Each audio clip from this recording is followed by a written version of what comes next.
What time is it? 3Ps1 Pod time! Welcome back to 3Ps1 Pod. Today we're deep diving into one of the most pivotal Adventure Time episodes, Season 7, Episode 24, The Hall of Egress. If you'd like to support us, check out our Ko-Fi. If you have any videos you'd like to see from us in the future, feel free to fill out this Google form. Now, let's get on to the analysis. Enjoy! Okay, guys, I'm gonna talk about one of my personal favorite Adventure Time episodes ever. This one always stood out to me. Hall of Egress, Season 7, Episode 24, I believe. So first we're gonna start with a little recap before we get into the analysis, just to jog anyone's memory. Or if you've never seen it, although you should definitely watch it before you watch this. Yes, I agree. It's on YouTube. The official recap under the episode is trapped and alone. Finn must unravel the riddle of the weird cave with no exit. Thanks, Hulu! Yeah, that was from Hulu. To start off, Finn and Jake are wandering in the woods, and they go past the looping dungeon. Call back to another episode. They go up this mountain, they find a mysterious cave. Finn walks in alone, and it traps him inside before Jake can get in. In order to get out, Finn can only go forward, so he goes through 3 doors in front of him, so he leaves a trail with the thread of his shirt, breadcrumb style, which he repeats like a lot of times. In the episode, which I think is really silly. So Finn. It's definitely Finn. He goes through one of the doors and he falls, which breaks the thread trail. And he lands inside a room with an upside down snowman statue in the middle, and then on the other side of the room is a door labeled Hall of Egress. They said it, that's the title. They said the title? And we have a little flashback where Finn remembers that PB told him that egress means exit. So he's like, okay, this is how I get out. And so he tries to open it. After many struggles and attempts to just pull the door open, he takes off his hat and sits back, and he closes his eyes and he falls through the doorway. So after, he literally went through the back rooms. But then he opens his eyes and he wakes up back outside the door. Like a reset. Yeah, like a reset. He tries a bunch of different things. He even writes a map to try to remember where to go, try to find the exit, because you can hear Jake in the background. But he figures out that the only way to get through is by blindly running in, and eventually he pops out the exit before he opens his eyes again when he sees Jake, and he wakes back up in front of the door again. So basically, forever forced to close his eyes. Yes, forever forced to close his eyes. He eventually is like, you know what, I'm just gonna go all the way out and not open my eyes. I'm gonna tell Jake everything that happened. Over time, Jake or Bima or himself accidentally opened his eyes. He goes once at a time without opening his eyes, but without fail, he ends up returning back to the Hall of Egress. A little thing to note. He says, if I open them now, it'll be the same. I gotta wait till something's different. Jake's like, dude, why don't you just open your eyes? It's been a month. It's been a month. Cool hat. But he says, I need someone to tell me this hat's cool. It's a big pink hat. It's a big pink hat. So eventually he opens his eyes again and he ends up right back in the hall. When he gets out this time, he leaves home and he leaves Jake and he leaves Bimo. And everything he knows, he says that he can't leave any trail behind. He can't let anyone find him. And he says, no more threads to follow, no more egress. A little montage happens where we just see him walking through the wilderness. His fabric over his eyes. There's this little part where he's eating a squirrel or a skunk, and it's just kind of cute. It's like a frozen skunk. It's kind of cute, also, but it's nasty. Like wild. Like, yes, his hair's all unruly and he's old. He's kind of emaciated. He keeps going through like the forest, and eventually he gets to this kind of desert area with a big cave in the middle. And when he walks inside, he ends up back at the Hall of Egress. And when he walks through, he reaches out his hand and he touches the door, and he can feel it this time, even though his eyes are closed. He's like, wait, something's different. This was the thing that was different. And he opens his eyes and he's back at the reset point. This time when he goes through the doorway, he can actually see, and it's like this whole sky area, and you can see like worms in the dirt, deer on the mountain, and Jake at the very top.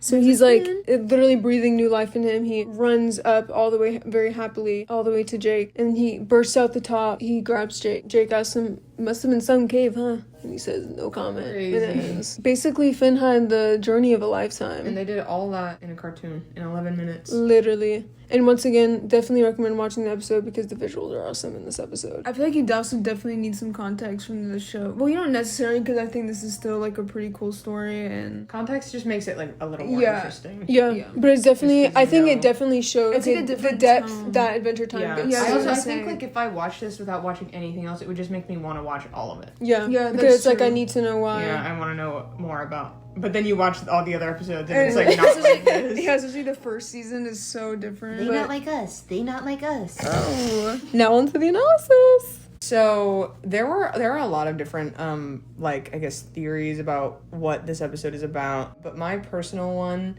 is that Finn, it feels like he's kind of letting go, like that, and that feels like basic, but like it feels like the whole thing is a way to like a really good visual narrative for them. It's like kind of meditative even without him knowing, because he's obviously being forced to do it. But Finn is like he's such an emotional character, and he's so attached to everything. In this, he kind of is being forced to literally just like let all of that go, because he has to let go of the control of like his body and his mind and stuff.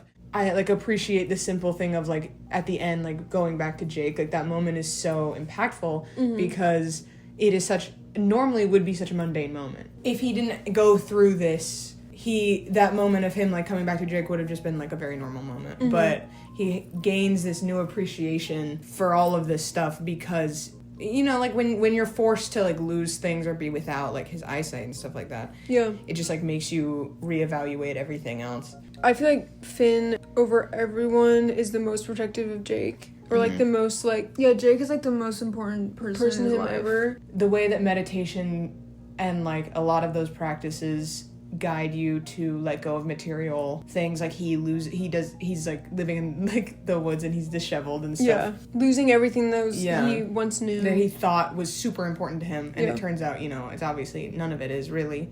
So it's not like Western religion at all. Rewatching this episode, because obviously last time I watched it was when I was younger, and I like didn't really, it just confused me. I didn't really think about it, but rewatching it now was like, it's deep. I really do love the way they handle Finn's character. And like we were saying, in terms of the context of this episode, Finn has just experienced like a lot of major life events. Also, we had the other quote at the very end. I think it's interesting that when he goes through the hall the last time, he hears like different people say, he's having tood. I don't know what's going on here. He hears different people telling him things. Like Bemo's the one that says like something's different now. Even though Bemo did not say that, which I guess could show like how much time was passing, but it's like something is truly different. And then when he's finally going through it, when it's successful the last time, Princess Bubblegum says, "Hurry, Finn, at the seashell center lies the cornucopia's smallest door." I love that they put this in a children's cartoon too, because even though I didn't quite, there was a lot of Adventure Time episodes that I didn't quite understand, but I was always very intrigued by. And this was one of them. When you watch things like this, subconsciously you're taking in it's kind of the same way. It's literally like we're like Finn too. Like we're confused. What's the maze trying to tell him? What are we supposed to take from this? It's literally saying like look within. Reflect, meditate. So awesome. Honestly, literally take time inner for yourself. reflection. For the final part, we're now going to be talking kind of how this connects to Finn's character, overarching plots and themes in the show, because why not? So a big thing about the show is magic, and I also think it's interesting that one of the biggest characters, Princess Bubblegum, is so obsessed, like she literally openly says magic is just science, like all of it can be explained. She's kind of one of the only ones who do that, but having that compared with like all of the actual magic stuff that happens, like the wizards, because she kind of learned that like, you know, not everything can be explained with science. Like science kind of is magic, and honestly I understand why people like in real life thought that like things that happened were magical, and honestly because we just have a way to explain it. Science is just us rationalizing magic. Magic is real. Magic is real. And so leading into that, there's a lot of immortality and like bending time and space that happens. When I was watching this, I was like, yeah, Finn is like 16 or 17 at this point. In the beginning, Jake mentioned the train that when he first like broke up with Flame Princess, he went on that and like kind of needed that time to process. And this came after realizing his dad is like literally a horrible person, doesn't care about him. I think Finn always needs time, like a lot of time, and it's like it's more time than obviously we would be able to have, like in the Pillow Fort episode, which is one of my favorite episodes. That one was another that always stuck with me as a kid. Yeah, me too. He literally lives an entire life, gets like a family and children, but he's still it's like one of my worst fears. Like, what if I'm in that life now? I used to think I would find that's taking drugs. And then I'm gonna wake up and then I'm gonna be in a hospital bed and they're gonna be like, that'd be so scary. You're awake, Mom. I'd be so scary.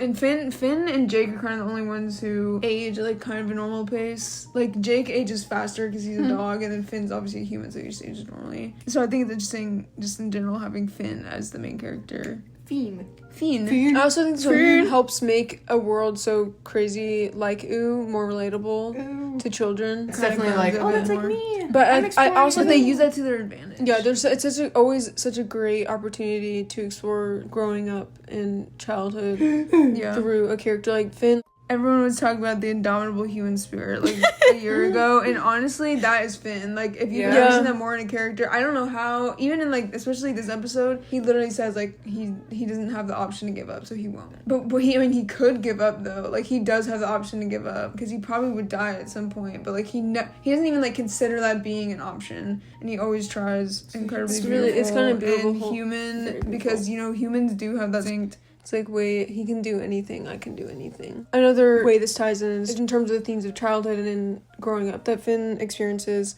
Obviously, I think it's like really impactful because we see when the show starts off, he's like what, 12 or 13, he's very little boy. He's similar, so kind of crazy and kind of violent. Yeah. Actually, definitely not. Yeah. Violent. His first season, And like very violent. he still gets very emotional and attached to things, but the more he grows up, the more mature he gets. And I mean, he's still a little kid, but like it's literally just reflecting his growth. And like this experience is something that you may experience in real life, obviously to a different level through different experiences. Not actually a maze, unless if someone did find that, then let me know, because that's kind of awesome. Let's get stuck in a corn maze, the hall of the corn of Egress. The corn of Egress.